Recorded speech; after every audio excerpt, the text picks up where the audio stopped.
Assalamualaikum warahmatullahi wabarakatuh. Jumpa lagi bersama saya Arinaran.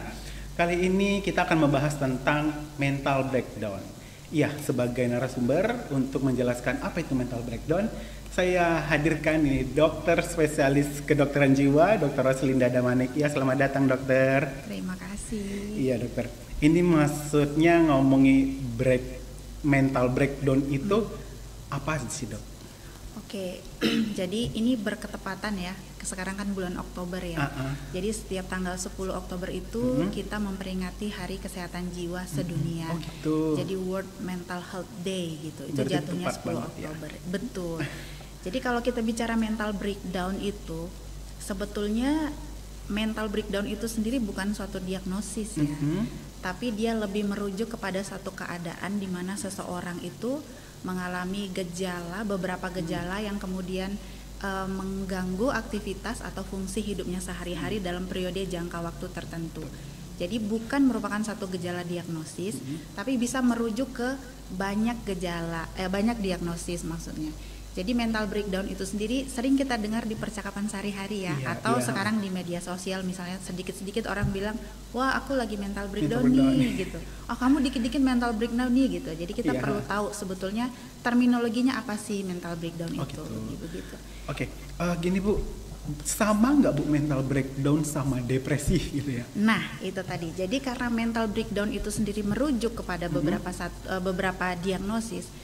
Ada orang yang menyebutkan kecemasan itu adalah mental breakdown. Depresi itu juga mental breakdown. Gangguan stres pasca trauma itu juga, gangguan panik juga. Jadi memang tidak ada diagnosis khusus, tapi salah satu diagnosis seperti depresi itu bisa dimasukkan, sering disebut orang sebagai mental breakdown, termasuk yang tadi saya bilang, kecemasan, panik, gangguan stres pasca trauma dan lain-lain. Oh, kalau untuk mental breakdown ini sendiri ada nggak Bu pencegahannya atau gimana sih biar kita nggak ngalami mental breakdown atau ngalami depresi itu tadi? Oke. Jadi orang disebut mengalami mental breakdown itu kan biasanya ya jika berada dalam suatu tekanan gitu ya, ada masalah lalu kemudian dia tidak bisa cope, tidak bisa mengatasi masalah itu dengan baik, maka muncullah gejala-gejala yang tadi. Nah kalau kita tanya ada nggak caranya kita bisa mengatasi masalah? Sebetulnya itu balik lagi ya ke diri masing-masing. Betul. Jadi secara umum misalnya ada masalah, tentu kita temukan ventilasi yang terbaik bagi diri kita sendiri. Jadi yang pasti temukan cara, ini masing-masing orang akan beda caranya ya, bagaimana beradaptasi atau mengatasi atau cope dengan masalah yang tadi itu gitu. Tapi yang pasti jangan malu minta bantuan, itu nomor satu ya. Jadi kalau kita punya masalah rasanya tidak bisa menyelesaikan sendiri, tentu butuh pertolongan orang lain. Berarti cari teman untuk cerita ya. Betul. Jadi jangan justru berada dalam kesendirian mencoba mengatasi sendiri kalau kita memang merasa tidak mampu untuk mengatasi masalah itu lagi. Begitu. Oh gitu. Untuk mental breakdown ini itu biasanya dialami oleh usia berapa? Kalau yang namanya stres tidak ada batasan usia sebenarnya, karena anak-anak kecil pun bisa ya. Iya benar, sudah dipaparkan dengan yang namanya stres ya. Mau tidak mau, suka nggak suka, stres itu bagian dari kehidupan kita sehari-hari. Tapi yang paling penting justru adalah bagaimana memanajemen stres gitu. Jadi bukan menghindari stres, karena stres atau tekanan atau masalah itu kadang-kadang memang nggak bisa kita hindari karena kita berinteraksi dengan orang lain, kita tidak hidup sendiri, kan begitu. Jadi kalau batasan usia, siapa aja bisa sih mengalami mental breakdown, siapa aja bisa kena kecemasan, siapa aja bisa kena depresi. Sebenarnya tidak ada batasan usia. Betul. Oke. Mungkin nggak Bu, orang yang mengalami mental breakdown ini yang menyebabkan banyak remaja beralih ke narkoba atau kejahatan-kejahatan ini? Betul. Maka kita balik tadi ke mekanisme coping mechanism ya. Bagaimana cara seseorang kemudian mengatasi masalah atau mengatasi hal-hal yang tidak menyenangkan di dalam dirinya. Jadi ada beberapa coping mechanism yang maladaptif atau yang salah gitu. Termasuk itu tadi, melarikan diri ke hal-hal yang tidak semestinya. Jadi sebetulnya beberapa persen orang, kemudian terjerumus ke pergaulan bebas, ke narkoba, dan ke hal-hal lain itu sebetulnya adalah mekanismenya untuk bertahan, mengatasi ketidaknyamanan di dalam dirinya. Tapi mekanisme itu salah gitu. Itu yang harusnya diubah menjadi mekanisme yang adaptif. Betul sekali. Gitu. Berarti ini ya Bu ya, tidak menutup kemungkinan depresi itu dialami oleh anak SD gitu ya Bu ya. Betul sekali. Jadi mungkin bentuknya akan berbeda. Ya. Anak-anak yang mengalami gangguan kecemasan dengan orang dengan besar. Remaja gitu ya. Iya benar, berbeda tapi bukan berarti tidak mungkin. Tidak mungkin ya. Bisa sekali, iya. Oke, ada nggak Bu tips-tips nih Bu untuk penonton di rumah gitu kan agar tidak terjadi mental breakdown, itu apa aja tipsnya selain berbicara dengan teman atau cari teman gitu? Betul. Jadi karena mental breakdown ini tadi berhubungan dengan stres, tentu kita harus memiliki manajemen stres yang baik ya. Tips mengelola manajemen stres yang baik itu yang pertama tentu kita menyayangi diri sendiri dulu. Artinya adalah kita temukan hal-hal yang bisa membuat kita bahagia gitu, melakukan hal-hal yang membuat kita bahagia. Itu pasti ya. Iya. Yang kedua adalah kita validasi perasaan kita. Jadi yang namanya sedih, marah, kecewa, stres, bahagia itu normal. Jadi kita tidak perlu merasa malu atau takut kalau kita sedih atau marah. Validasi aja bahwa aku memang merasakan seperti ini. Lalu kemudian temukan cara untuk meredakan. Misalnya meditasi mungkin, ketemu teman-teman mungkin, ya kan ya, bisa banyak cara. Makanya tergantung ke kitanya masing-masing. Yang kemudian ya pelihara jam tidur yang cukup, cukupkan energi dengan makan yang baik, makan yang seimbang gitu ya. Itu juga wajib kita kerjakan. Lalu yang kemudian adalah tadi, jangan malu meminta bantuan. Sebetulnya kalau kita meminta bantuan bukan karena kita lemah ya, tapi justru karena kita ingin bertahan. Maka mintalah bantuan. Kalau misalnya gejalanya berkelanjutan, sepertinya yang kita alami ini bertambah berat gitu, setelah pun kita melakukan manajemen yang tadi, mungkin kita butuh bantuan profesional. Temuilah petugas-petugas profesional untuk bisa kita sharing apa yang menjadi masalah kita dan kemudian mencari solusi mungkin ya untuk mengatasi masalah tersebut. Gini Bu, kita kan kadang mungkin memperhatikan teman ya.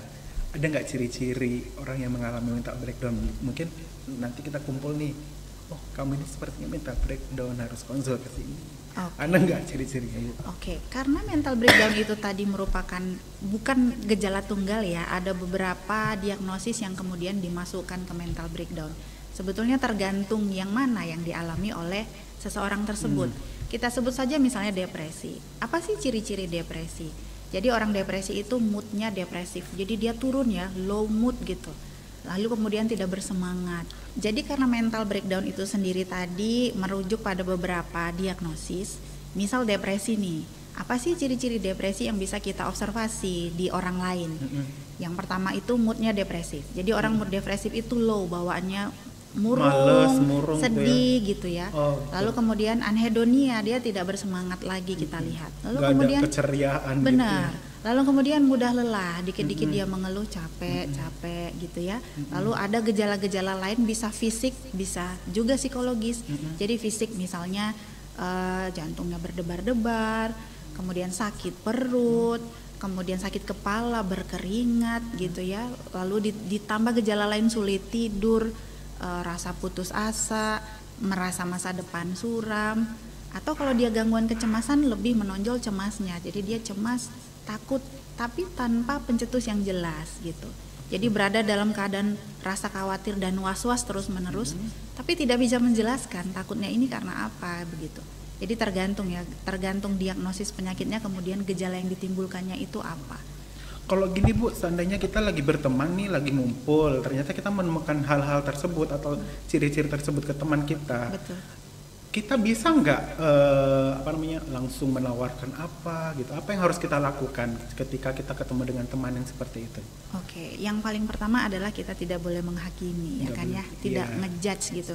Jadi kalau kita punya teman, kita lihat misalnya dia murung gitu ya, setidaknya kita menanyakan dulu dia ada apa, ada masalah apa begitu. Kemudian adalah bijaksana untuk kita tidak menyebutkan kalimat Seperti misalnya, aku tahu apa yang kamu rasakan. Karena kita nggak pernah tahu apa yang orang lain rasakan.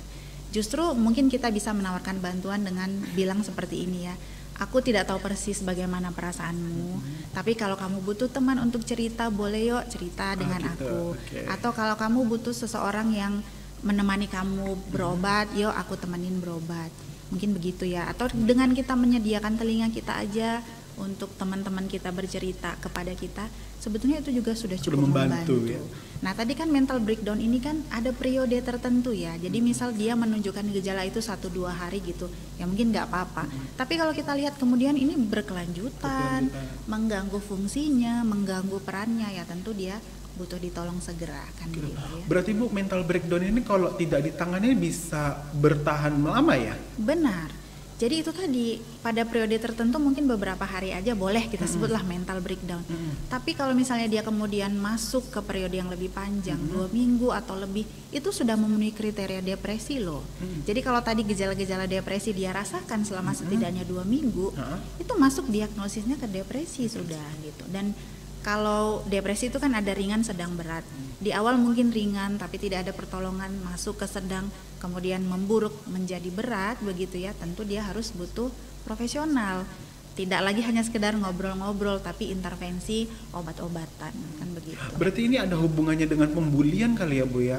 Sebagai entah mungkin korban pembulian dia jadi berpikir bagaimana gitu rasanya depresi gitu. Jadi penyebab mental breakdown bisa banyak sekali. Sebanyak ya? Bisa banyak sekali. Jadi, ini salah satunya pembulian juga ya? Makanya tadi tekanan atau stres yang berasal dari lingkungan itu bisa menyebabkan kita tadi ya tertekan terus nggak tahu nih gimana caranya menghadapi ini gitu.